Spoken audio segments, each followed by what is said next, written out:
Արցախի հանրայինը սովորական հեռուստատեսություն չէ, այն աշխարհի միակ հեռուստատեսությունն է, որը եւ պայքարել է, եւ պետականություն է կերտել, եւ լուսաբանել է ինչպես է վերհառնում տնտեսությունը Արցախի, կրթական մշակութային արժեքներ է սերմանել, եւ միակ հեռուստատեսությունն է, որ երևի բոլորին ճանաչել է եւ երևի բոլորին սիրել է։ Արցախի հանրայինի գործունեության շարունակությունը ծպահանջ է, որովհետև մարդը միշտ ունենում է սոցիալական նույնացման կարիք։ Արցախի հանրայինը օգնում է վերադառնալ քո սկիզբ, քո ելման կետ։ Արցախի հանրայինը օգնում է մեզ շատ լավ զգալ, հոգեբանորեն, հուզականորեն, զգացմունքայնորեն։ Առաջին պատերազմից հետո ես հիշում եմ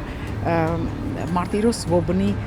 ծիծաղով եւ հումորով մենք սկսել ենք ոնց որ լիզել մեր վերքերը, փակել մեր վերքերը։ Հիմա ես շատ կցանկանայի, որ Արցախի հանրայինը նորից հետ մեզ վերադարձներ մեզ, բերեր եւ հումորը, եւ ասուպը նորից ծնվեր, եւ բոլոր այն հաղորդումները, որոնցով ձևավորվել է մեր աշխարհայացքը։